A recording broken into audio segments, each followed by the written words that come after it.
అందరికీ నమస్కారం అండి. ఈరోజు మనం చెప్పుకోబోయే చాప్టర్ పేరు పర్ఫార్మెన్స్. ఈ పర్ఫార్మెన్స్ అనేది మనం భౌతిక జీవితంలో అనేక చోట్ల వాడతాం. ఒక డాన్సరు డాన్స్ వేసేటప్పుడు స్టేజ్ మీద తన పర్ఫార్మెన్స్ ఎలా ఉంది అని జడ్జిలు జడ్జ్ చేయడం జరుగుతుంది. దాన్ని బట్టే మార్కులిస్తారు. అలాగే ఒక సింగరు పాట పాడిన తర్వాత కూడా దాన్ని బట్టే వాళ్ళు మార్కులేయడం జరుగుతుంది. అంటే తన పర్ఫార్మెన్స్ బట్టే జడ్జిలు మార్కులివ్వడం అనేది జరుగుతుంది. అలాగే ఎగ్జామ్ రాసిన తర్వాత ఒక 10థ్ క్లాస్ కానివ్వండి, ఇంటర్మీడియేట్ కానివ్వండి, డిగ్రీ కానివ్వండి. అంటే తన చదివిన దాన్ని బట్టి ఎగ్జామినేషన్‌లో రాయడం జరుగుతుంది. అంటే తన పర్ఫార్మెన్స్ ఏ విధంగా ఉంది, ఏంటి అనేది మార్కుల రూపంలో ఆ విద్యార్థికి, ఆ స్టూడెంట్‌కి పత్రాల రూపంలో రావడం జరుగుతుంది. అంటే ఒక్కో విద్యార్థికి యావరేజ్‌గా ఉందా పర్ఫార్మెన్సు? లేకపోతే మిడిల్‌గా ఉందా? లేకపోతే మంచిగా ఉందా? ఫస్ట్ కన్నా ఇంకా టాప్‌గా ఉందా అనేది 3 దశల్లో ఈ పర్ఫార్మెన్స్ లెవెల్ అనేది చూడటం జరుగుతుంది. ఒక మనిషికి పర్ఫార్మెన్స్ అనేది ఖచ్చితంగా అవసరం. అది బిజినెస్ చేయడంలో కానివ్వండి, లేకపోతే వ్యాపారంలో కానివ్వండి, ఉద్యోగంలో కానివ్వండి, మనం సమాజంలో సమాజంలో తీసుకోండి. అంటే ఏ విషయంలో సరే తీసుకోండి. ఆ మనిషి యొక్క పర్ఫార్మెన్స్ ఏ విధంగా ఉంది అని చూస్తారు. ఉద్యోగం ఇచ్చేటప్పుడు అతని మార్క్ లిస్టు, సర్టిఫికెట్లు ఇవన్నీ గూడా ఆ ఉద్యోగానికి సంబంధించిన వ్యక్తులు వెరిఫై చేస్తారు. అంటే అతని యొక్క చదువు యొక్క పర్ఫార్మెన్స్ ఏ విధంగా ఉంది? స్పోర్ట్స్‌లో అతని యొక్క పర్ఫార్మెన్స్ ఎలా ఉంది?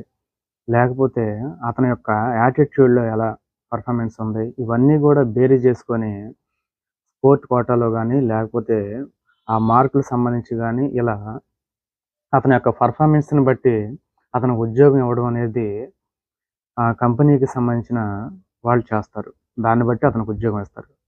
అయితే భౌతిక జీవితంలోనే ఈ పర్ఫార్మెన్స్ అనేది ఎంతగా ఉంటే మనిషి మీద ప్రభావాన్ని చూపుతుంటే, మరి మనం జన్మ తీసుకున్నాం.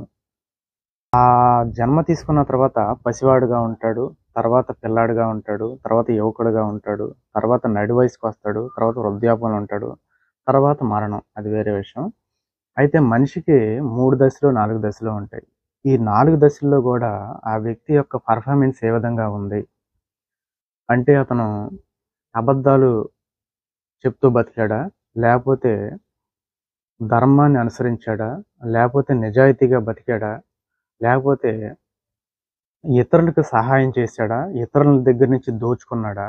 ఈ విధంగా అన్నీ కూడా అతని యొక్క పుట్టిన దగ్గర నుంచి మరణించేంత వరకు ప్రతి జీవికి ఒక పర్ఫార్మెన్స్ అనేది ఖచ్చితంగా ఉండిద్ది. నాకో పర్ఫార్మెన్స్ ఉండిద్ది. చూసేవాళ్ళు మీరు చాలామంది చూస్తున్నారు. మీకు గూడా ఒక్కొక్కరికి ఒక్కో విధంగా పర్ఫార్మెన్స్ ఉండిద్ది.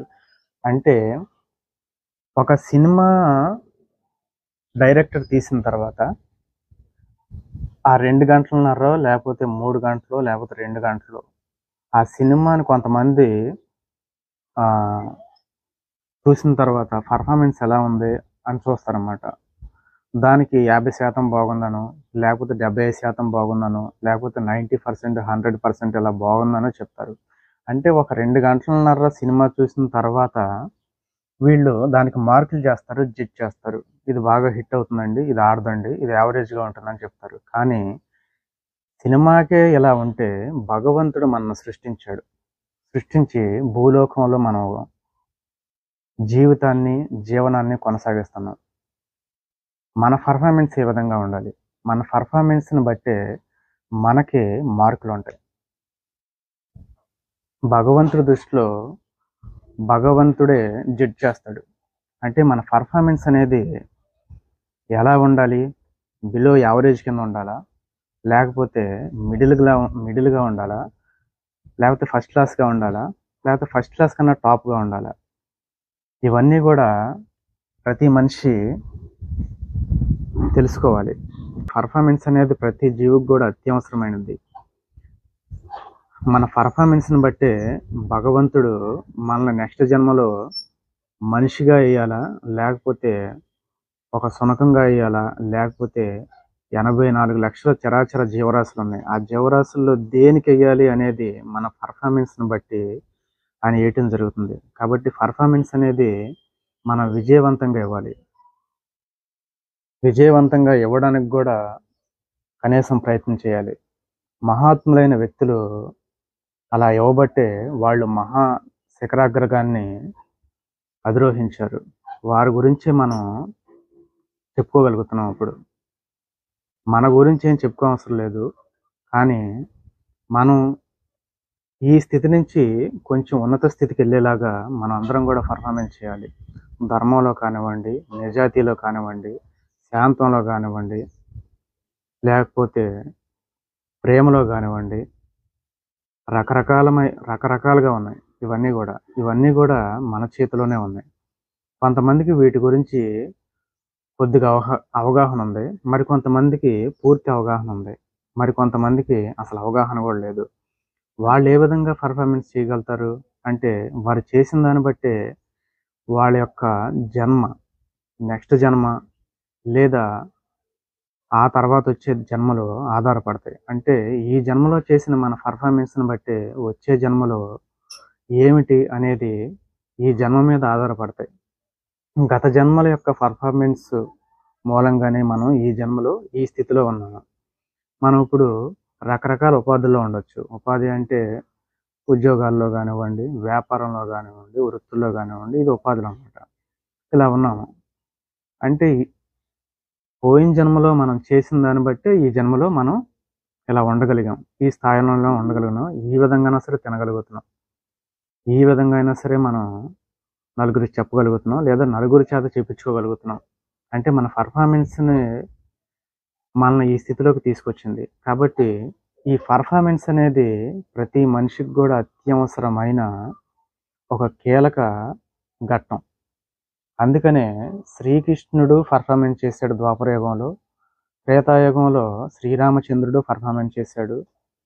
తర్వాత సత్య హరిశ్చంద్రుడు పర్ఫార్మెన్స్ చేశాడు. తర్వాత మన పురాణాల్లో చూసుకుంటే బ్రహ్మ, విష్ణు, మహేశ్వరులు వీళ్ళ గురించి కొంచెం మాత్రం మీకు అవగాహన ఉంటే వాళ్ళ యొక్క పర్ఫార్మెన్స్‌లు గూడా మీకు అర్థమవుతుంది. అమ్మవారు పర్ఫార్మెన్స్ చేసింది. ఇప్పుడు ప్రెజెంటు మీ పర్ఫార్మెన్స్ చిన్నప్పటి నుంచి ఇప్పుడు దాకా ఎలా జరిగింది? మనం మనసులో ఒకటి పెట్టుకుంటాం. బయట ఒకటి చెప్తాం. బయట ఒకటి చెప్తాం. మనసులో ఒకటి పెట్టుకుంటాం. మనం ఎక్కడో ఒకటి చెప్తే అక్కడ ఒకటి చేస్తాం. మనం చెప్పేదొకటి, చేసేదొకటి. ఇయన్నీ గూడా మనం నేర్చుకోవాల్సినయి. నేను గూడా నేర్చుకోవాలి. మీరు గూడా నేర్చుకోవాలి. అందరూ గూడా నేర్చుకోవాలి. పర్ఫార్మెన్స్ అనేది మనం ఖచ్చితంగా బెస్ట్ ఇవ్వడానికి ప్రయత్నం చేయాలి. బెస్ట్ నిష్కళంకంగా లేదా ఫలితాన్ని ఆశించకుండా కొంతమంది మహాత్ములు పర్ఫార్మెన్స్ ఇచ్చారు. వాళ్ళు చరిత్ర పుటల్లో శాశ్వతంగా నిలిచిపోయారు. ఫర్ ఎగ్జాంపుల్ హిందువుల్లో మతంలో గురువుని తీసుకోండి, స్వామి వివేకానంద. ఆయన భారతదేశ ప్రతినిధిగా ప్రపంచాన్ని నడిపించిన ఒక అద్భుతమైన గురువు. తర్వాత పరమహంస యోగానంద క్రియాయోగంలో మాస్టర్ ఈయన. తర్వాత లాహిరి మహాశయులు. తర్వాత మాస్టర్ సివివి. తర్వాత ఆదిశంకరాచార్యుల వారు. ఈయన ధర్మాన్ని అదే భారతదేశాన్ని 32 సార్లు తిరిగొచ్చారు చిన్న వయసులోనే. దీని గురించి తెలిసిన వాళ్ళకి మీకు అర్థమవుతుంది ఆయన యొక్క పర్ఫార్మెన్స్ ఏ విధంగా ఉంది ఏంటి అనేది. తర్వాత ఇంకా ఇలా చెప్పుకుంటా పోతే మహాత్ములు చాలామంది వారి యొక్క పర్ఫార్మెన్స్‌లు ఇచ్చారు. అవి పుస్తకాల రూపంలోనూ ఉన్నాయి. వాళ్ళు ఏం చేశారు, ఎలా బతికారు అనేది మనకు ఆ గ్రంథాల్లో, పుస్తకాల్లో వాళ్ళు పొందుపరచడం జరిగింది. అవన్నీ మనం ఒకసారి నెమరేసుకుంటే వాళ్ళ యొక్క పర్ఫార్మెన్స్‌లు ఏ విధంగా ఉన్నాయి, వాళ్ళు బెస్ట్ ఇచ్చారా, మిడిల్ ఇచ్చారా, లోయర్ ఇచ్చారా అనేది తెలుస్తుంది. కాబట్టి మనం గూడా మన పర్ఫార్మెన్స్‌ని ఈ భూమి మీద ఇవ్వడానికి ప్రయత్నం చేయాలి. అంటే మహాత్ములు అవ్వండి అని నేను చెప్పట్లేదు. ఎందుకంటే నేను చెప్పినంత మాత్రాన అయ్యేది లేదు. ఎందుకంటే మీరు గాని, నేను గాని అందరం గూడా మనం చిన్నోళ్ళం. ఆలోచన మనది చిన్నది. మనసు చిన్నదే. కానీ మంచి బుద్ధులేమో తక్కువగా ఉంటాయి. చెడ్డ బుద్ధులేమో విస్తృతంగా ఉంటాయి. కాబట్టి మీరు గాని, నేను గాని అందరూ గూడా నేర్చుకుంటున్నాం. ప్రారంభ దశలో ఉన్నాం. కాబట్టి మన పెర్ఫార్మెన్స్ అనేది మంచిగా ఇవ్వడానికి, చెడును దూరం చేయడానికి ఇవ్వడానికి ప్రయత్నం చేయాలి. ఎవరైతే అలా ఫలితాన్ని ఆశించకుండా ఇతరులు బాగుంటే సంతోషించే వాళ్ళు ఎవరైతే ఉన్నారో వాళ్ళందరూ గూడా పెర్ఫార్మెన్స్ బెస్ట్‌గా ఇచ్చారు. చరిత్ర పుటల్లో మహనీయులుగా నిలిచిపోయారు. కాబట్టి పెర్ఫార్మెన్సు ఎలా ఇవ్వాలి, ఏంటి అనేది మీకు ఒక అవగాహన ఉంది. కాబట్టి భగవంతుడనేది అందరి యొక్క పెర్ఫార్మెన్స్‌లు గూడా ఖచ్చితంగా చూస్తాడు. చూసి తీరతాడు. దాన్ని బట్టే మన యొక్క మార్కులు డాన్స్ ప్రోగ్రామ్‌కి లేదా పాటల ప్రోగ్రామ్‌కి, చదువులకు సంబంధించి ఈ విధంగా ఏ విధంగా అయితే ఒక మనిషి పెర్ఫార్మెన్స్ చేస్తే మార్కులేస్తారో, జీవులకు గూడా దానికి సంబంధించిన వ్యక్తులు లేదా దానికి సంబంధించిన వాళ్ళు ఎవరైతే భగవంతుడున్నాడో ఆయన గూడా మార్కులేస్తాడు. చాలామంది యూట్యూబర్స్ ఉన్నారు. వాళ్ళందరూ గూడా రకరకాల వీడియోలు పెడుతున్నారు. దాన్ని బట్టి గూడా వాళ్ళ పెర్ఫార్మెన్స్ బేస్ అయ్యి ఉండిద్ది. మనం చేసే ప్రతీది గూడా మన యొక్క పెర్ఫార్మెన్సే. మనం మంచి కోసం చేస్తున్నామా? చెడు కోసం చేస్తున్నామా? మంచిని పెంచుతున్నామా? లేపోతే చెడుని పెంచుతున్నామా? మన వీడియోస్ చూసి లేకపోతే మన యొక్క ప్రవర్తన చూసి ఇతరులు దేన్ని ఏమి నేర్చుకుంటున్నారు? మన నుంచి వీడియోల నుంచి కానివ్వండి, దేని నుంచైనా సరే కానివ్వండి, ఇతరులు ఏమి నేర్చుకుంటున్నారు అనేది ప్రధానంగా ఉండిద్ది. అది గూడా మన పెర్ఫార్మెన్సే. మనకు తెలియక చేసినా సరే. కాబట్టి పెర్ఫార్మెన్స్ అనేది బెస్ట్ ఇవ్వకపోయినా సరే, కొంచెం యావరేజ్ కన్నా కొంచెం బెటర్‌గా ఉండేలాగా చూసుకోవాలి. మీరైనా, నేనైనా సరే. పెర్ఫార్మెన్స్‌కి మనం అందరం అతిథులమేం కాదు. అందరం గూడా అందులో ఉన్నవాళ్ళమే. నేను అతిథిని కాదు, మీరు కాదు. మీరు ఎలాంటోడినో నేను గూడా అలాంటోడినే. కాబట్టి మనం పెర్ఫార్మెన్స్ మంచిగా ఇవ్వాలంటే మహాత్ములందరూ గూడా భగవంతుడిని ధ్యానించారు, జపించారు, స్తోత్రాలు చేశారు. అంటే భగవంతుడిని ఆసరాగా చేసుకొని నడిచారు. అందుకని వాళ్ళు మహాత్ములుగా చరిత్ర పుటల్లో శాశ్వతంగా నిలిచిపోయారు. కాబట్టి ఒకసారి ఆలోచించండి. మళ్ళీ నెక్స్ట్ వీడియోలో మళ్ళీ కలుస్తాను. అంతవరకు సెలవు. దీని మీద మీ అమూల్యమైన సందేశాన్ని కామెంట్ ద్వారా తెలియజేయండి. ఒక లైక్ మాత్రం కొట్టండి. ఓం గణేష, శ్రీ గణేష, జై గణేశాయ నమః.